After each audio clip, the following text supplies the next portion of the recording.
본 방송에서 제공하는 투자 정보는 투자 판단에 대한 조언입니다. 방송에서 제공하는 주식의 가치, 가격 상승 및 하락에 대해서는 방송사에서 보장하지 않습니다. 실시간 정보 브리핑입니다. 네타냐후 이란 보복 위협에 우리 해치려는 세력, 우리가 해칠 것. 베냐민 네타냐후 이스라엘 총리는 이란의 보복 위협에 우리를 해치거나 해치려는 세력을 우리가 해칠 것이라고 경고했습니다. 네타냐후 총리는 현지 시간 4일 조 바이든 미국 대통령과 전화 통화 직후 열린 전시 강요 회의에서 이같이 밝히고 우리는 이런 단순한 원칙에 따라 행동할 것이라고 말했다고 현지 일간지 타임스 오브 이스라엘이 보도했습니다. 카시카리 연은 총재 인플레 고착 시 연내 금리 인하 불필요. 연준 내 매파로 꼽히는 위원인 닐 카시카리 미니애폴리스 연은 총재가 인플레이션 고착 시 연내 금리 인하가 불필요하다는 입장을 피력했습니다. 카시카리 연은 총재는 현지 시간 4일 투자 전문지 연금과 투자 주최 온라인 행사에서 인플레이션이 계속 횡보한다면 금리 인하를 할 필요가 있는지 의문을 가질 수밖에 없다라고 말했습니다. 중동 긴장 고조, 국제유가 2% 급등, 10월 이후 최고. 중동 긴장이 더욱 고조되면서 국제유가가 2% 정도 급등했습니다. 4일 오후 3시 기준 뉴욕 상품거래소에서 WTI 선물은 전 거래일보다 1.88% 급등한 배럴당 87.03달러에 거래되고 있습니다. 이는 지난해 10월 20일 이후 최고치입니다.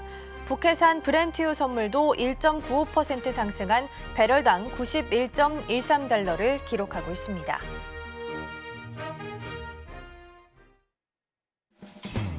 여러분의 성공 투자를 책임지겠습니다. 안녕하세요. 증시8 진행을 맡은 최은강입니다. 안녕하세요. 이가은입니다.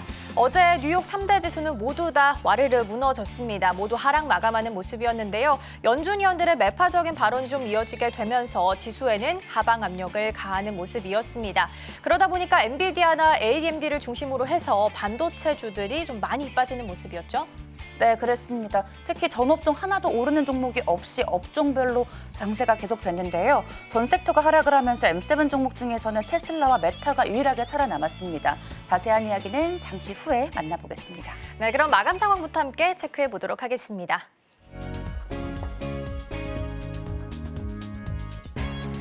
네, 어제 3대 지수는 모두 다 하락하면서 마무리했습니다. 모두 비슷한 시기에 하락 전환하는 모습이었는데요. 연준 위원들의 발언이 문제가 됐습니다. 먼저 그래프부터 살펴보겠습니다. 다우 1% 넘게, 나스닥도 1.4%, S&P 500도 1.2% 정도, 각각 3대 지수 모두 다 1% 넘는 하락률을 기록을 했습니다. 비슷한 시기부터 모두 다 하락 전환하는 모습을 보였는데요. 연준 위원들의 매파적인 발언이 이어지게 되면서 투심이 좀 급격하게 악화되는 분위기였습니다. 연준 위원들의 발언 간단하게 좀 살펴보고 가겠습니다. 닐 카시카르 미니애폴리스 연은 총재는 인플레이션이 지금처럼 계속 횡보를 한다면 금리 인하를 할 필요가 있는지 의문이 든다라고 말을 했고요. 필라델피아 연준의 패트릭 하코 총재는 인플레이션이 여전히 너무 높다라고 지적을 했습니다. 반면 리치몬드 연준의 토마스 바킨 총재는 중앙은행이 금리를 인하하기 전에 시간을 갖는 것이 현명할 것이다라고 밝혔습니다. 모두 금리 인하에 대해서 좀 신중론을 펼친 것으로 보이고요. 이 때문에 국채금리도 좀 변동성이 컸습니다. 10년물 국채금리는 장중 한때 4.38%까지 치솟는 모습 보였습니다. 매주 발표되고 있는 고용지표도 이어서 함께 좀 체크해 보도록 하겠습니다. 신규 실업수당 청구 건수 보도록 하겠습니다. 22만 1,000명으로 집계가 됐고요. 직전주 대비해서는 지금 약 9,000명 정도 증가한 수치입니다. 청구자 수가 늘어나긴 했습니다. 하지만 여전히 20만 명 초반대에 계속 좀 머물고 있는 상황이기 때문에 견조한 고용시장을 다시 한번 확인하게 됐습니다. 그렇기 때문에 시장에서는 오늘 밤에 발표가 될 고용보고서에서 어떤 내용이 나오게 될지 주시하고 있고요. 이 내용은 다음 주 월요일에 함께 다뤄보도록 하겠습니다. 계속해서 유가 상황 함께 확인해 보도록 하겠습니다. WTI는 배럴당 86달러 선까지 올라왔습니다. 장중 내내 계속해서 우상향 곡선을 좀 그려왔는데요. 5거래일 연속 상승세 이어가고 있습니다. WTI와 브렌트유 모두 지난해 10월 20일 이후 5개월여 만에 최고치를 경신을 했습니다. 가격 상승의 배경을 찾자면 가장 큰 이유는 좀 중동 리스크라고 볼 수 있겠습니다. 이란은 시리아 내에 있는 자국 영사관 폭격의 배후로 현재 이스라엘을 지목하고 있는 상황입니다. 더불어서 강력하게 보복하겠다라고 예고하기도 했는데요. 네타냐후 이스라엘 총리는 이날 안보 내각회의에서 이란을 상대로 한 군사작전을 벌이겠다라고 밝힌 바도 있습니다. 이런 가운데 바이든 미국 대통령과 또 네타냐후 이스라엘 총리가 함께 밤사이 통화를 좀 진행을 했습니다. 이번 통화는 지난 1일에 미국 시민을 포함한 7명의 구호단체 직원을 숨지게 했던 이스라엘의 차량 오폭 이후에 사흘 만에 이루어진 조치다라고 볼 수 있겠고요. 이스라엘의 이번 오폭에 대해서 격분을 했던 바이든 대통령은 이스라엘 측은 재발 방지를 위해서 가자지구 내에 있는 민간인 보호 필요성과 또 조기 휴전 필요성을 강조했을 것으로 추정이 좀 되고 있습니다. 정확한 내용은 전달되지 않았고요. 더불어서 이스라엘이 민간인을 보호하기 위해서 조치를 취하지 않는다면 미국의 지원이 달라질 수 있다라는 부분도 경고를 했습니다. 중동 전쟁 리스크가 일단은 유가에는 가격에 있어서 상승 압력을 가하는 모습입니다. 유가가 높아지게 되면 인플레이션을 또 압박할 수 있기 때문에 이 부분은 계속해서 체크를 좀 해보실 필요 있겠습니다. 헤드라인 기사들 이어서 체크 좀 해보도록 하겠습니다. 첫 번째 기사 함께 보시죠. 이번에는 중국 태양광 관련된 기사인데요. EU investigate Chinese solar farms. 유럽연합이 중국의 태양광 기업에 대해서 불공정 보조금 조사에 착수를 좀 했습니다. EU는 외국 기업이 자국의 보조금을 받아서 EU의 각국의 공공사업에 있어서 덤핑 입찰하는 것을 막는 규정을 작년 10월부터 계속해서 시행을 좀 해오고 있는 상황입니다. 이후 중국 기업들이 잇따라 좀 조사 대상에 이름을 좀 올리게 됐는데요. EU 집행위원회는 역외 보조금 규정에 근거해서 루마니아의 110메가와트급 태양광 발전 사업 공개 입찰에 참여했던 기업에 대해서 2건 정도의 심층 조사를 개시를 했다라고 밝혔습니다. 두 곳의 기업이 조사 대상에 이름을 올렸고요. 이게 중국 기업이다라고 보시면 되겠습니다. 집행위가 대상 기업이 불공정 보조금을 수령한 것으로 만약에 결론을 내리게 된다면 입찰 참여를 불허할 수 있게 되고요. 집행위는 오는 7월쯤에 이와 관련한 결론을 내릴 것으로 예정이 좀 되어 있습니다. 관련된 내용들 계속해서 보셔야겠습니다. 이어서 두 번째 기사 함께 보도록 하겠습니다. 두 번째 기사는 달러 관련된 기사인데요. Currency X goes global as strong dollar vexes. 미국 달러와의 강세가 각국의 중앙은행들과 또 정부를 좀 괴롭히게 되면서 대응 조처를 찾아 나가고 있다라는 보도가 나왔습니다. 일본과 튀르키예, 인도네시아 당국이 자국의 화폐 약세를 좀 우려하고 있다면서 환율을 둘러싸고 있는 불안감이 계속해서 좀 세계적으로 확산하고 있는 분위기입니다. 올해 미국 달러는 사실 많은 월가 전문가들이 약세 전망을 내놨었는데요. 이것과 달리 사실상 모든 주요 통화에 비해서 달러가 가장 가치가 좀 상승을 했습니다. 회복력이 뛰어난 미국 경제는 금리 하락 기대감을 좀 밀어내면서 달러 강세 유지 쪽으로 몰아가고 있는 모습인데요. 그렇기 때문에 다른 나라들은 이 환율 방어를 위해서 말과 행동으로 이 외환 시장에 개입을 하고 있는 모습입니다. 먼저 좀 일본부터 간단하게 보면요. 일본에서는 최근 34년 사이에 최저치 수준의 엔화 가치를 좀 끌어올리기 위해서 개입 준비가 되어 있다라는 이야기가 나오고 있고요. 지난주에 일본은 달러당 152엔 선에서 머무는 이 엔화의 지탱을 좀 위해서 대담한 조치를 경고를 하기도 했습니다. 그리고 튀르키예의 경우에는 리라화 가치를 좀 떠받치기 위해서 금리 인상을 좀 대응을 하고 있는 상황이고요. 중국과 인도네시아도 통화 안정을 위해서 움직이고 있는 상황입니다. 근데 문제는 외채 부담이 좀 큰 나라들이 문제가 될 것으로 보이는데요. 달러 강세가 지속되게 된다면 예를 들어서 몰디브나 볼리비아 같은 경우에는 특히 좀 취약한 실정이다라고 볼 수 있겠습니다. 달러와 강세에 따라서 각국들이 또 어떤 대응 조치를 취하게 될지는 계속해서 외환 시장까지 함께 둘러보셔야 될 것 같습니다. 이어서 다음 기사 함께 체크해 보도록 하겠습니다. 세 번째 기사는 바이든 대통령 관련 기사인데요. Biden may lift LNG exports ban to win Ukraine aid. 바이든 행정부가 LNG의 신규 수출을 재허용하는 방안을 검토 중인 것으로 나타났습니다. 대통령 선거를 앞두고 친환경 의제를 선점하기 위해서 새로운 LNG 수출 터미널 착공을 금지한 지 약 2개월여 만인데요. 다시 말해서 바이든 대통령이 우크라이나 지원 패키지 그리고 LNG 신규 수출 재허 들어가 이거를 공화당과의 교섭 테이블에 올려뒀다라는 뜻으로 해석을 할 수 있겠습니다. 공화당은 화석 연료 업계의 표심을 좀 얻기 위해서 바이든 정부에 LNG 수출을 풀어줄 것을 좀 요구를 계속해서 해온 상태인데요. 이에 바이든 대통령은 우크라이나 지원안 가결에 대한 협조를 반대 급부로 내건 것으로 보입니다.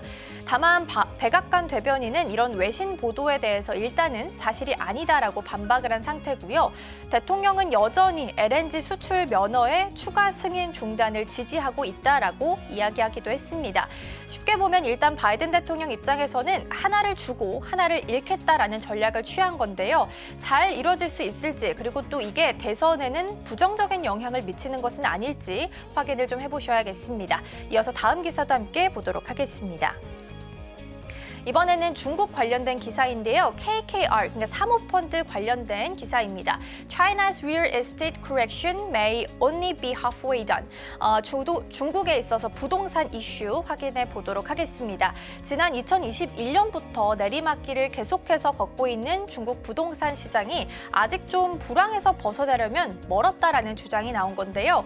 전문가들은 아직 좀 시세가 너무 높다면서 부동산 가격 조정이 약 절반 정도 그러니까 하프웨이까지 왔다라고 진단을 했습니다.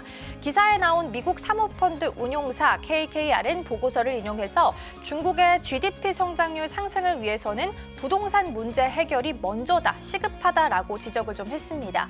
더불어서 중국의 부동산 가격 조정이 절반 정도 진행됐다라고 추정을 했고요. 이 조정이 끝나려면 물량과 가격 이 모두가 하방 압력을 같이 받아야 하지만 지금까지는 대체로 물량만 줄어들었다라고 지적을 했습니다. 부동산은 중국의 GDP의 약 25% 정도를 차지하고 있는 산업이기 때문에 사실 부동산 시장이 불황을 맞았다라는 것은 다시 말해서 중국 전체의 불황으로도 이어질 수 있겠습니다. 최근 중국 쪽에 있는 경제 지표가 좀 확장 국면을 의미하게 되면서 긍정적인 시그널이 몇 개 발견되긴 했습니다. 하지만 여전히 부동산 쪽에 있어서는 좀 발목을 잡고 있는 모습인데요. 중국이 어떤 대책을 통해서 극복해 나가게 될지 기대해 보셔도 좋겠습니다. 이어서 마지막 기사 함께 확인해 보도록 하겠습니다. 이번에는 옐런 장관 관련된 기사인데요. Yellen in China to press officials on industrial subsidies. 옐런 장관의 방중 이슈 보도록 하겠습니다. 옐런 장관은 중국에 도착을 하면서 5일간의 방문 일정을 시작을 했습니다. 중국의 과잉 생산 그리고 불공정 무역을 개선하라고 압박하는 게 이번 방문의 가장 큰 목적으로 꼽히고 있습니다. 막대한 보조금을 받는 중국 업체들이 전기차나 전기 배터리 혹은 태양광 패널 같은 이렇게 청정 에너지 관련해서 저가 제품을 너무 많이 생산하다 보니까 이 결과적으로 가격 폭락을 빚고 있다라고 지적을 한 건데요. 반면 좀 중국 입장에서는 반도체처럼 첨단 기술 분야에 있어서 대중 수출 통제를 풀 해법을 찾을 기회가 될 수 있을 것으로 보입니다. 일단 양측은 엉킨 실타래를 풀기 위해서 노력해 나가긴 하겠지만 워낙 양국의 이견이 좀 큰 상황이기 때문에 해법을 찾기는 쉽지 않아 보입니다. 일정상 옐런 장관은 오늘과 내일 중국 경제 분야의 실세라고 볼 수 있는 허리펑 국무원 부총리를 만날 예정이고요. 이후에는 베이징으로 건너가서 중국의 전현직 고위 관리들을 만날 계획입니다. 9개월 만에 찾게 된 중국입니다. 어떤 이야기가 나오게 될지 계속해서 팔로우 해보도록 하겠습니다. 헤드라인 기사들 함께 살펴봤고요. 이어서 전반적인 섹터별 움직임 최은강 앵커와 함께 확인해 보시죠. 네, 오늘 뉴욕 증시 프리마켓에서부터 3대 지수 모두 예쁘게 상승 곡선을 그려주다가 장마감 2시간 전쯤에 하락 반전을 했습니다. 자세한 이야기 맵으로 먼저 살펴보도록 하겠습니다. 대부분이 빨간불을 뿜으면서 하락을 했습니다. 그나마 메타와 테슬라가 살아남았는데요. 업종별로 보면 국제유가 상승으로 에너지 오일 섹션이 조금은 괜찮았습니다. 기업 이야기 테슬라부터 먼저 만나보겠습니다. 네, Tesla to explore locations in India for $3 billion in EV factory. 네, 테슬라가 20에서 30억 달러 규모의 전기 자동차 공장 설립을 위해 이달 중 인도에 부지 물색팀을 보낼 예정이라고 파이낸셜 타임스가 보도를 했습니다. 이런 움직임은 인도 정부가 지난달 향후 3년 내 인도에 공장을 건설하는 업체에 대해 수입차에 부과하는 관세를 인하하겠다 약속한 뒤에 나온 것인데요. 관세 인하는 테슬라 투자의 전제 조건이기도 합니다. 테슬라가 인도에 공장을 설립하게 되면 이달 총선을 앞둔 나렌드라 모디 총리의 인도 여당은 기업과 일자리 창출 실적이 크게 개선돼 선거에 도움이 될 전망입니다. 오늘장 테슬라 1.62% 강세 흐름 보이면서 마감을 했습니다. 이어서 비아디 만나보시죠. 네, 테슬라와 함께 항상 언급되는 비아디 이야기 잠시 해보겠습니다. 중국 비아디가 올해 첫 전기 픽업 트럭을 출시한다라고 밝혔습니다. 아직 세부적인 차량의 모습과 판매 가격은 공개가 되지 않았는데요. 한편 이로 인해 포드에서 테슬라까지 글로벌 자동차 기업들의 경쟁은 가속화될 것으로 보입니다. 이어서 아마존 살펴보겠습니다. 네, 아마존이 클라우드 컴퓨팅 부분이 아마존 웹 서비스 직원 수백 명을 감원할 계획이라고 밝혔습니다. CNBC에 따르면 아마존은 최대의 효과를 낼 수 있는 이 핵심 전략 분야에 집중하기 위해 조직 인력 구조를 간소화해야 한다라고 말했는데요. 아마존은 현재 영업 마케팅 부분을 비롯해 각 부서에서 수백 명을 감원하고 있습니다. 아마존은 클라우드 시장을 만든 당사자로 여전히 시장 점유율 1위를 기록하고는 있지만 이 마이크로소프트의 추격으로 1위 자리가 위태로워지고 있습니다. 오늘장 아마존 1.32% 빠지며 마감을 했습니다. 다음 기사는 애플입니다. 네, 애플이 전기자동차 프로젝트를 포기한 뒤 개인을 위한 가정용 로봇 개발을 모색하고 있다 블룸버그 통신이 보도를 했습니다. 블룸버그 통신은 애플 엔지니어들이 집안에서 사용자를 따라다니는 로봇과 이 로봇 공학을 이용해 디스플레이 화면을 조정하는 탁상용 장치를 연구하고 있다 밝혔는데요. 다만 프로젝트가 아직 초기 단계의 비밀리에 추진되고 있어 어떠한 모습으로 구현될지는 아직 명확하지 않은 것으로 보입니다. 아직 초기 단계인 로봇이 실제 출시가 될지는 미지수지만 전기차 프로젝트를 포기한 애플이 새 수입원을 찾아야 한다는 압박을 받고 있는 것으로 풀이가 되고 있습니다. 애플 오늘장 0.49% 밀리며 하락 마감을 했습니다. 다음은 메타 이슈 살펴보겠습니다. 네, 메타 플랫폼 페이스북은 광고 수익 성장에 대한 기대감으로 월가에서는 목표 주가를 상향 조정하고 있습니다. 업계에서는 메타가 업계 광고비 증가분의 최대 50%를 점유할 수 있을 것으로 예상을 하면서 이는 회사 역사상 가장 높은 수치가 될 것으로 보입니다. 또한 메타의 생성형 인공지능이죠. 라마는 광고비를 추가로 확보할 수 있는 핵심 동력인 것으로 확인이 되고 있습니다. 한편 메타 올해만 43% 이상 급등을 했고요. 오늘장에는 0.82% 오른 511달러 선에 마감을 했습니다. 종목별 이슈 만나보겠습니다. 포드입니다. 포드 자동차가 캐나다 온타리오주 오크빌 공장에서 생산할 신형 전기차 출시를 종전 2025년에서 2027년으로 연기한다고 로이터 통신이 보도를 했습니다. 포드 측은 이번 연기와 관련해 새로운 3열 전기자동차 시장 출시를 위한 준비를 계속하고 있으며 이번 결정은 장기적으로 수익성 있고 성장하는 사업을 구축하는 데 도움이 될 것이라 설명을 했습니다.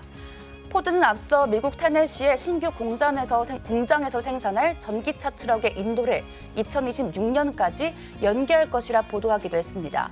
오늘장 포드 3% 밀리며 하락 마감을 했습니다. 이어서 맥도날드 보겠습니다. 네, 맥도날드가 이스라엘에 124개의 점포와 약 5천여만의 직원을 보유한 알로냐를 재인수해 다시 해당 회사의 소유권을 되찾았다고 로이터 통신이 보도했습니다. 알로냐는 지난 10월 7일 팔레스타인 이슬람 단체 하마스의 공격 직후 이스라엘군에게 무료 식사를 기부하겠다고 발표한 후 불매운동과 항의를 받았는데요. 맥도날드는 글로벌 체인으로 알려져 있지만 프랜차이즈는 종종 현지에서 자체적으로 운영을 합니다. 알로냐 CEO 옴니파다는 몇 달 안에 인수가 완료가 되면 맥도날드가 알로냐의 임직원을 유지한 채 레스토랑의 소유권과 운영을 하게 될 것이라고 전했는데요. 한편 양사의 자세한 인수 조건은 공개가 되지 않았습니다. 간밤 맥도날드 2%가량 밀리면서 마감을 했습니다. 이어서 헐츠 글로벌 살펴보겠습니다. 네, 전기차 업계를 주가를 들썩이게 했던 미국의 렌터카 기업 헐츠에 대해 골드만삭스에서 중립에서 매도로 포지션을 변경을 하면서 프리마켓에서도 약세를 보였습니다. 오늘장 헐츠 글로벌 5% 가까이 약세 흐름 보이면서 마감을 했습니다. 이어서 블록 살펴보겠습니다.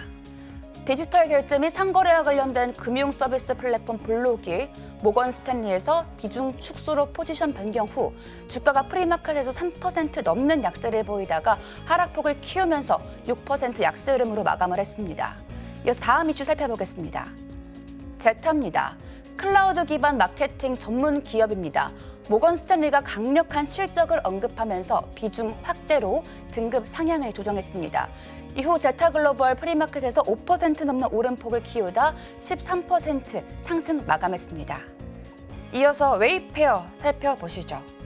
네, 미 가구업계의 아마존이죠. 웨이페어가 글로벌 투자은행 에버코어 ISI의 투자 상향 조정 이후 강세 흐름 보이다가 장중 상승분을 반납하면서 0.5%대 상승 마감을 했습니다. 네, 월가 전문가들은 가정용 가구 분야 업계의 회복으로 시장 점유율을 높일 수 있다라고 분석을 했습니다. 이어서 다음 이슈 살펴보겠습니다. 인투이티브 머신스입니다. 달 지형 탐사선 제작을 위해 나사와 3천만 달러의 계약을 체결한 후 프리마켓에서 10% 넘는 오름폭을 키웠습니다. 하지만 장 마감 직전에 하락 반전을 하면서 마이너스 6%로 마감을 했습니다. 네, 마지막 이슈입니다. 리바이스 살펴보겠습니다. 리바이스의 1분기 매출과 수익이 시장 전망치를 상회하고 연간 실적 가이던스를 상향 조정한 후 12% 오름폭을 키우면서 마감했습니다. 리바이스는 15억 6천만 달러 매출을 달성하면서 월가 전문가들의 전망치를 웃도는 실적을 발표했습니다. 한편 리바이스는 오랫동안 이 메이시스와 같은 도매업체에 의존해 사업을 운영했지만 이젠 자체 웹사이트와 매장을 통해 매출의 거의 절반을 달성하고 있다라고 언급을 했습니다. 네, 시장은 현지 시간 5일 발표되는 미국의 3월 실업률을 주시하며 움직일 것으로 보입니다. 지금까지 외신 브리핑 최은강이었습니다.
전문가들은 개장 전 어떤 이슈를 주목하고 있을까요? 오늘의 일면에서 만나보겠습니다.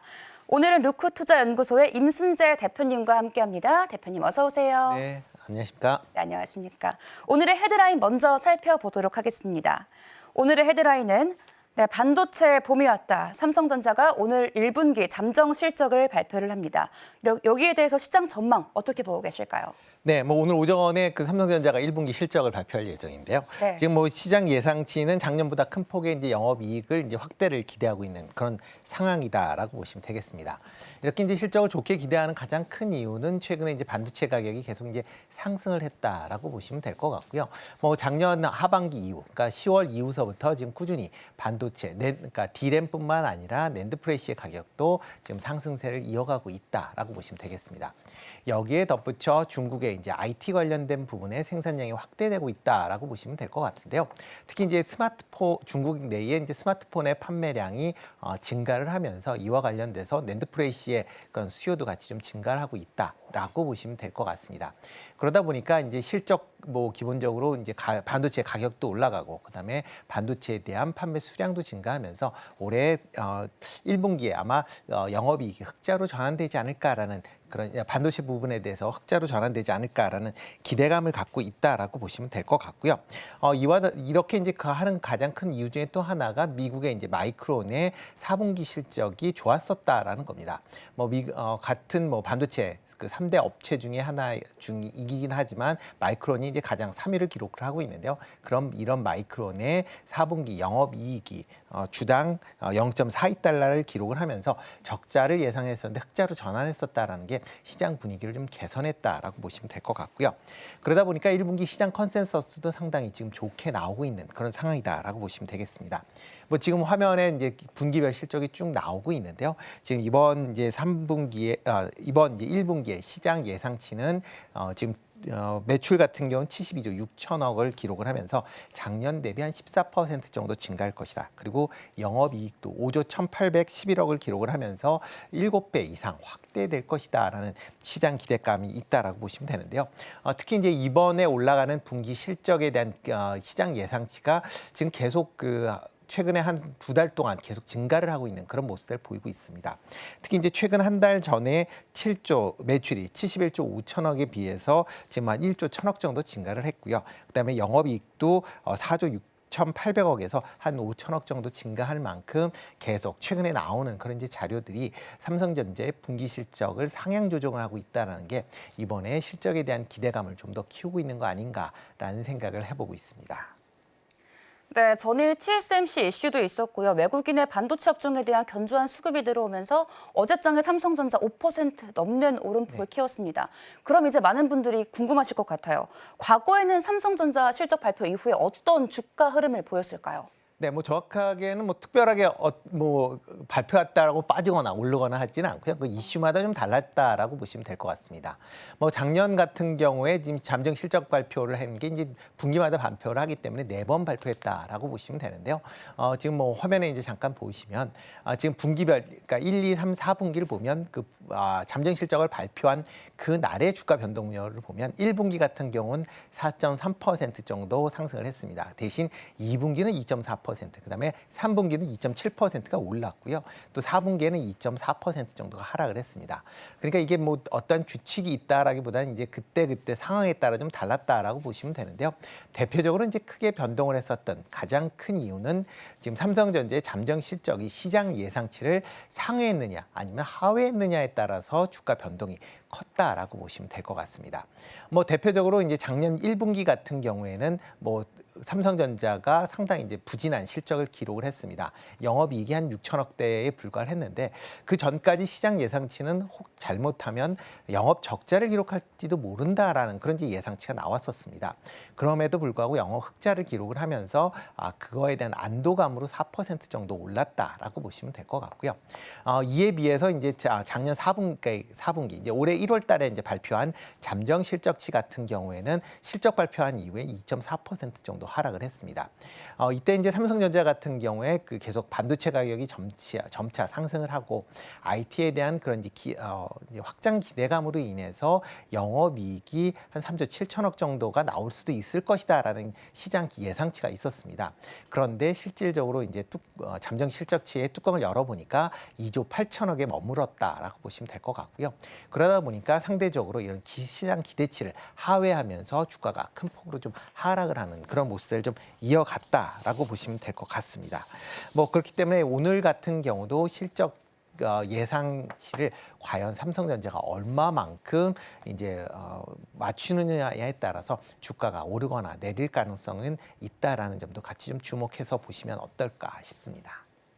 네, 실적에 따라 분기별 주가 변동률은 달랐다라고 언급을 해주셨는데요. 그러면 대표님은 오늘은 어떻게 움직일 걸로 예상을 하실까요? 일단 실적이 예상치가 어떻게 나오느냐에 대한 이제 많이 나오고 있는데요. 네. 지금 기대치 시장 기대치로는 상당히 좀 계속 좀 전체적으로 높다라고 해서 지금 5조 1천억대가 이상이 지금 나올 걸로 보여지고요. 일부 예상은 5조 4천억대까지 나오는 그런 이제 보고서도 있는 것도 사실입니다. 근데 가장 중요한 거는 이제 반도체 가격이 그러니까 재고 물량이 어떻게 처리가 될지가 아마 가장 큰 영향을 미칠 것이다라고 생각을 하고 있습니다. 삼성전자 같은 경우는 다른 이제 회사들보다 시장 점유율이 높기 때문에 재고가 좀 많아질 수밖에 없다라고 보여지는데 그렇지만 상대 그런 이제 시장 점유율에 비해서 재고를 상당히 좀 많이 가지고 가고 있다라는 게 이제 현실이었다라고 보시면 될 것 같습니다. 뭐 작년에 가장 그러니까 2분기 기준 작년 2분기에 가장 재고가 많았다라고 지금 뭐 보여지고 있는데요. 그때 이제 재고가 33조 원이 넘었었습니다. 그때 다른 회사들이 16조 원대에 비해서 거의 2배 정도의 이제 재고 부담을 갖고 있었다라는 거고요.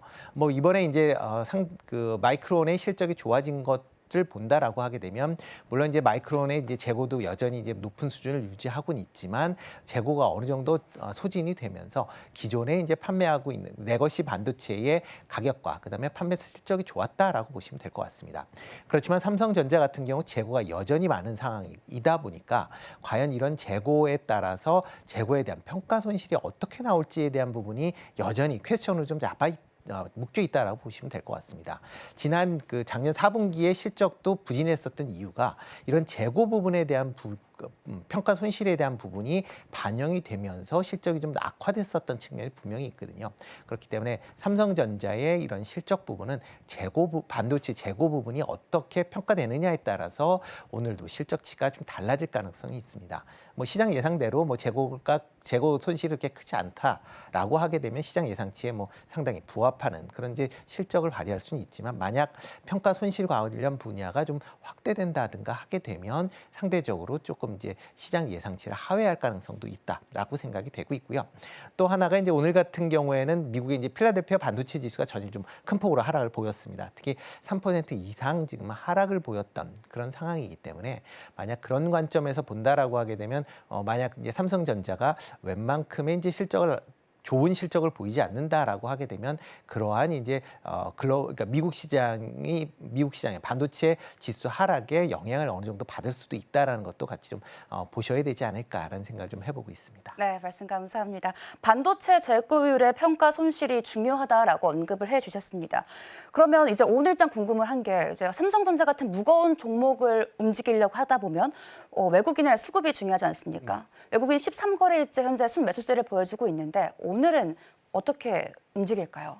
일단 뭐 외국인 같은 경우 지금 13일 거래 연속 지금 순매수하면서 5조 6,500억 정도 지금 순매수를 했고요. 기관 같은 경우도 한 1조 원을 좀 넘는 그런 이제 금액을 이제 순매수하는 그런 모습을 보였습니다. 그러니까 기관과 외국인이 이제 3월 20일 날 그러니까 엔비디아의 이제 젠슨 황 CEO 발표 이후에 지금 외국인 기관은 매수를 했고요. 대신 이런 외국인 기관이 매수하는 동안 개인들이 매도를 하는 그런 모습을 좀 보였다라고 보시면 될 것 같습니다.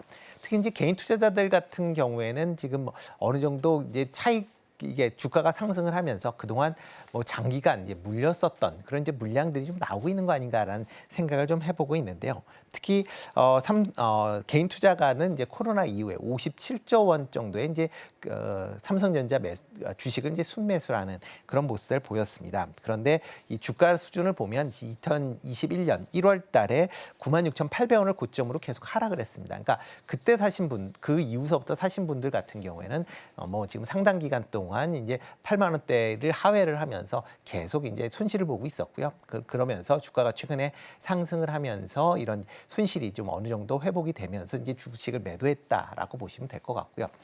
대신 이제 외국인 투자자 같은 경우에는 그동안 이제 지분율이 상당히 좀 많이 낮춰졌습니다. 이유 중에 하나는 이런 반도체 업황에 대한 부진 우려감으로 이제 많이 낮추어졌다가 최근에 이제 업황에 대한 개선 기대감으로 이제 주식을 다시 사 모으고 있다라고 보시면 될 것 같습니다. 특히 외국인 같은 경우 지분율을 보면 전일 기준으로 보면 55.68%를 기록을 했습니다. 작년 말에 49.67%였으니까 뭐 한 지금 석 달 정도 지난 그런 수준에서 6% 정도 지분율을 높이는, 그러니까 어떻게 보면 단기적으로 상당히 빠르게 지분율을 높였다라고 보시면 될 것 같은데요. 그만큼 올해의 글로벌 반도체 경기가 좋아질 것이다라는 기대감이고요. 이와 더불어 AI 열풍으로 인해서 지금 뭐 미국 내에서 반도체에 대한 수요가 확대되고 있는 그런 상황입니다. 특히 AI 칩에 대한 이제 투자가 확대가 된다라고 하게 되면 이거와 맞물려 있는 HBM3 D램에 대한 수요도 같이 확대되고 있다라고 보시면 되는데요. 뭐 지금 엔비디아 관련된 뭐 여러 가지 이슈가 있는데 삼성전자 같은 경우는 엔비디아 엔비디아가 없음에도 불구하고 HBM 시장에서 전체 점유율이 40% 정도를 넘어서고 있는 그런 상황입니다. 만약 엔비디아의 납품이 이루어진다라고 하게 되면 SK 하이닉스와의 시장 점유율 자체가 바뀔 가능성에 대한 것도 외국인 입장에서 삼성전자가 좀 저평가되어 있는 거 아니냐라는 그런 심리가 있기 때문에 투자를 했다라고 보시면 될 것 같고요.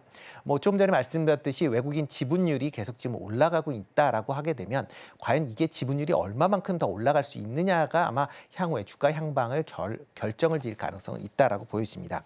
과거에 역대 외국인들의 역대 이제 최고 이제 그 삼성전자의 그 지분율을 본다라고 하게 되면 2019년 7월 달에 58%를 기록을 했습니다. 그러니까 그거에 비해서 아직까지도 한 2% 넘는 여유가 있다라고 보여지면 그만큼 추가적으로 외국인 유입 가능성은 분명히 있을 수 있다라고 생각을 하고 있습니다.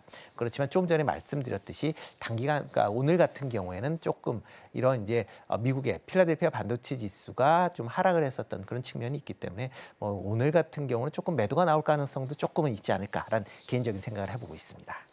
네, 걱정이 되는 건 잠정 실적 발표 후에 재료 소멸로 좀 조정을 받지 않을까라는 우려도 있거든요. 삼성전자 지금이라도 따라 들어가도 괜찮을까요? 일단 뭐 증시 경험해 보면 소문에 사고 뉴스에 팔라라는 얘기가 있습니다. 아마 삼성전자도 그런 가능성 좀 오늘 있지 않을까라는 좀 생각을 해보고 있습니다.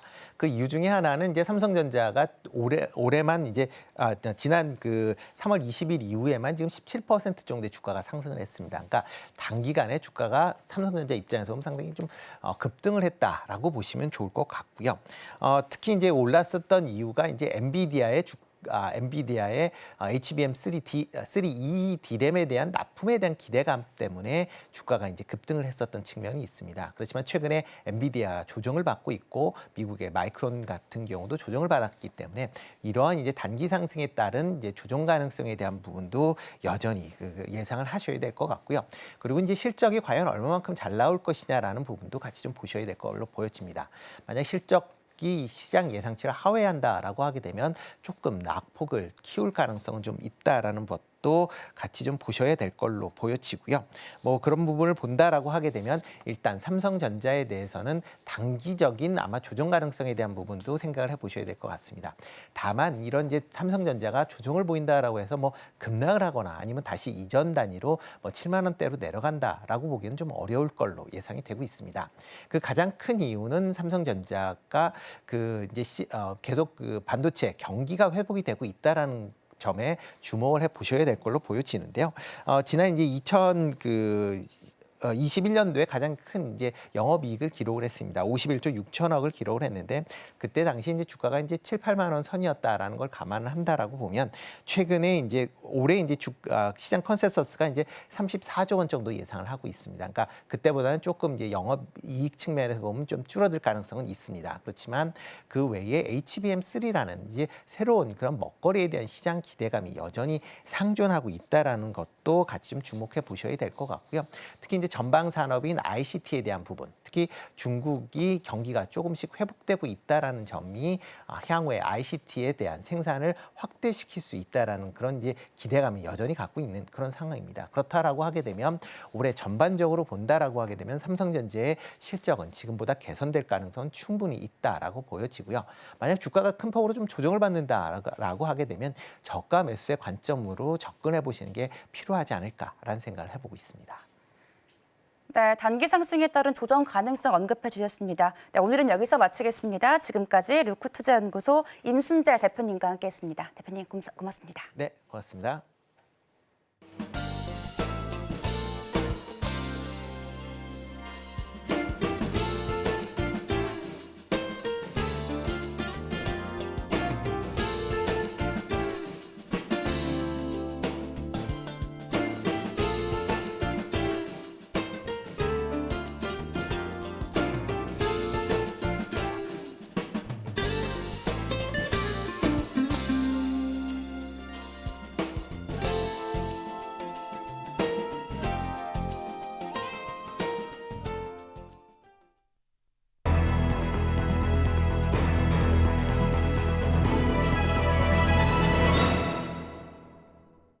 개장하기 전 어제의 장을 돌아보고 다시 한번 정리해보는 시간 가져보겠습니다. 시간 외 시간이고요. 오늘 도움 말씀에는 진이인베스트먼트 정선호 대표 화상으로 연결되어 있습니다. 대표님 안녕하세요. 예, 안녕하세요. 네, 좋은 아침입니다. 먼저 급등 종목부터 좀 살펴보도록 할게요. 탑5 종목과 오늘 장에서 추가적으로 보면 좋을 종목 어떤 종목 있을까요?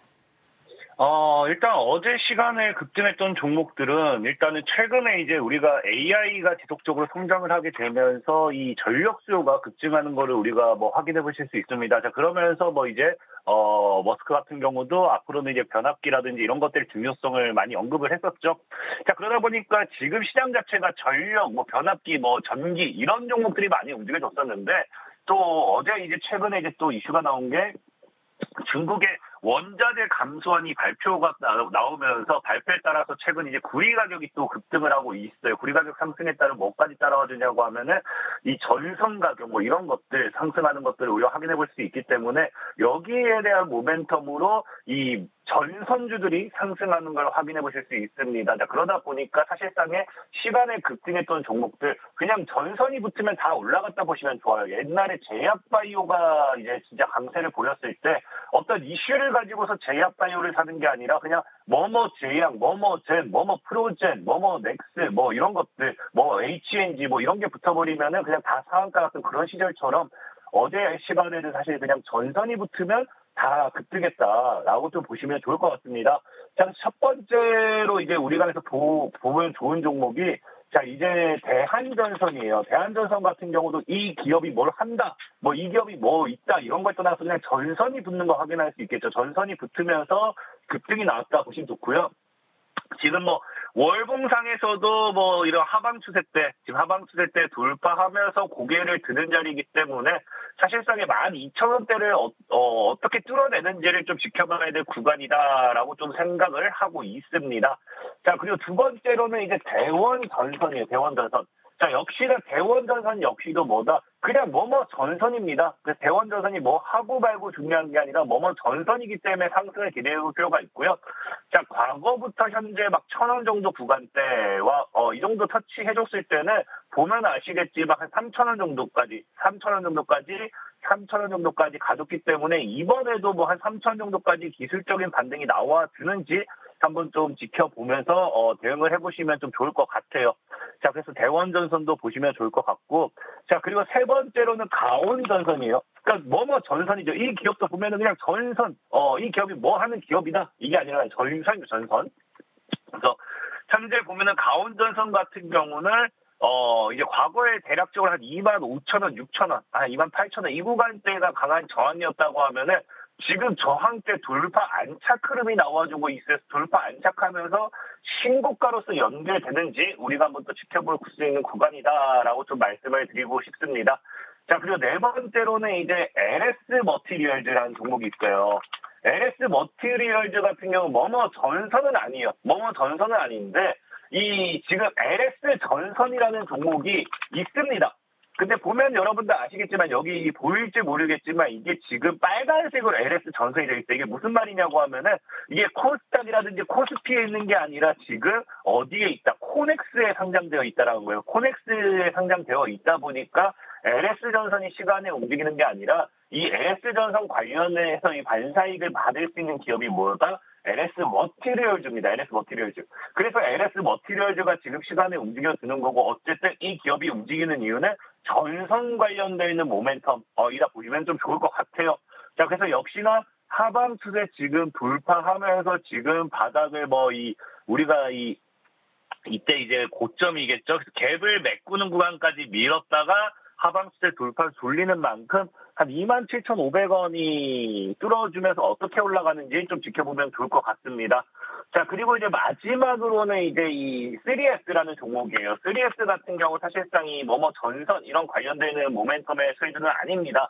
우리가 그 유리기판 관련되어 있는 모멘텀에 사실 이 어제장 시간에 급등했던 종목들은 전선도 많고 여기 플러스 유리기판 관련되어 있는 모멘텀의 종목들도 좀 움직여줬는데 사실상 종목을 5개만 소개시켜 드리기 때문에 다른 유리기판은 좀 설명을 생략을 하도록 하겠고요. 다만 3S 같은 경우가 시간에서 이제 좀 더 우리가 급등을 보일 수 있었던 이유는 유리기판 모멘텀도 있지만 어제 장중에 외국인들의 대량 매수 뉴스가 좀 나와줬어요. 그러다 보니까 이 저항대에서 외국인들의 대량 매수와 함께 주가를 뚫어내는, 올려치는 그런 모멘텀을 좀 기대해 볼 수 있지 않나 좀 생각해 보면서 이 3S까지 올라줬다 보시면 좋고요. 오늘 제일 눈여겨보면 좋은 종목은 사실상 저는 3S라고 생각을 해요. 왜냐하면 사실 우리가 지금 알다시피 시장에서는 삼성전자라든지 AI, 그러니까 어쨌든 반도체 관련되어 있는 모멘텀이 더 지속적으로 이슈가 되고 있습니다. 그렇기 때문에 물론 이 AI 반도체, AI 성장에 있어서 전력, 전선, 변압기 이런 것들도 이슈가 되긴 하겠지만 결국 중요한 건 어쨌든 이런 반도체가 더 핵심이라는 거예요. 그러다 보니까 유리기판 역시도 삼성전자가 이제 미는 이런 핵심 사업 중 하나인 만큼 이 유리기판 관련되어 있는 모멘텀 3S 역시도 한번 추가적인 상승을 기대해 볼 수 있겠다 말씀을 드리겠습니다.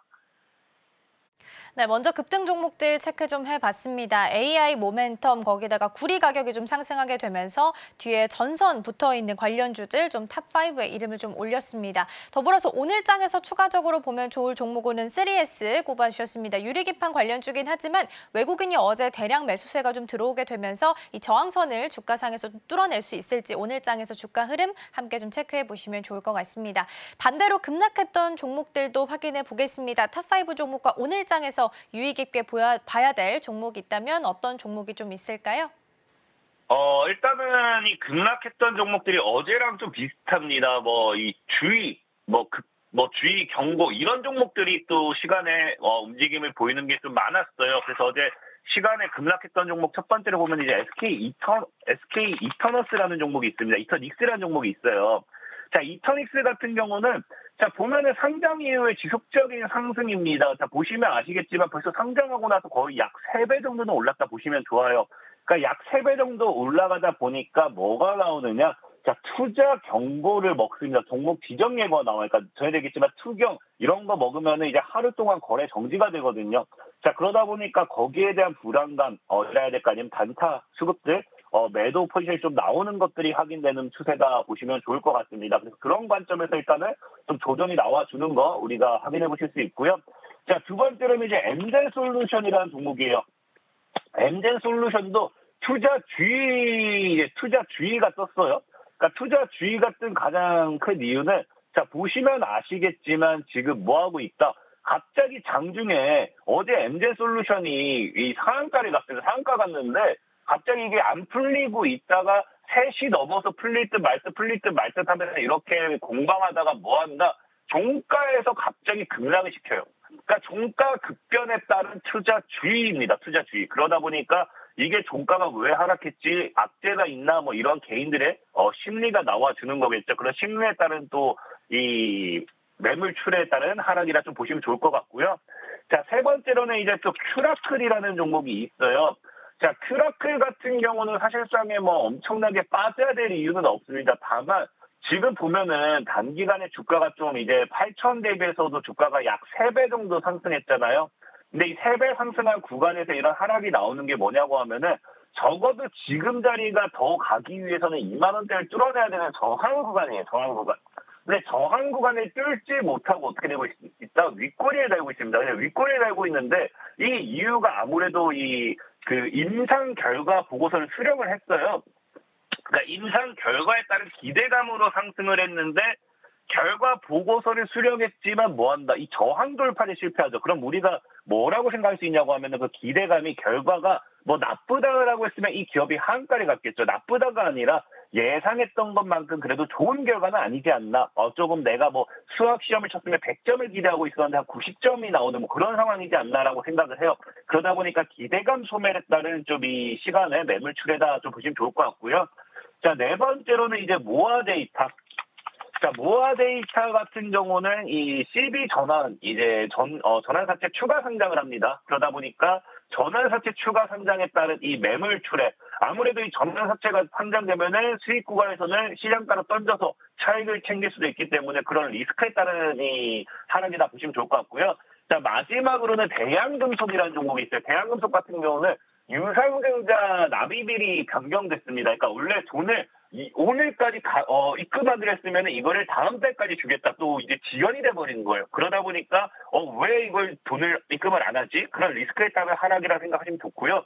저는 개인적으로 그래서 이 조심해야 될 종목이라고 하면은 이 대양금속이다. 오늘 얘기하고 싶어요. 왜냐하면 대한금속이 거래정제 이 하한가 같던 이날이 여러분들 기억하실지 모르겠지만 영풍제재가 주가 조작 사태로 좀 많이 이슈가 있었습니다. 그때 같이 하락을 했고 이제 거래정제했던 기업이에요. 근데 그런 종목이 유증 관련돼 있는 돈을 관련돼 있는 이슈를 이렇게 올려쳤다가 유증 납입일을 계속해서 미룬다라는 거는 아무래도 우리 이 기업이 돈을 가지고서 어떤 사업을 할 거다. 그래서 개인을 꼬시고서 그냥 나쁜 결과로 이어지지 않을까에 대한 이 리스크도 생각해야 되기 때문에 대양금속 제일 조심하시라 말씀을 드리겠습니다.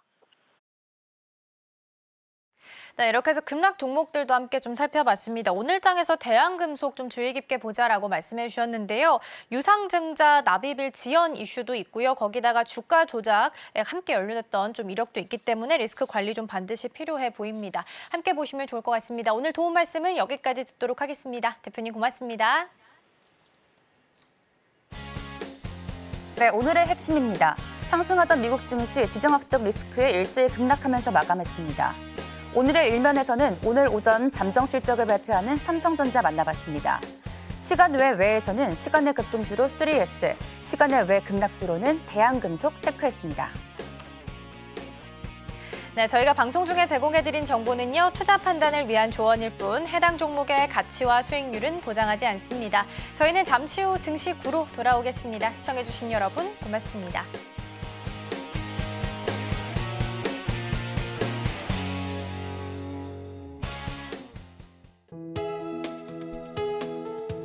본 방송에서 제공하는 투자 정보는 투자 판단에 대한 조언입니다. 방송에서 제공하는 주식의 가치, 가격 상승 및 하락에 대해서는 방송사에서 보장하지 않습니다.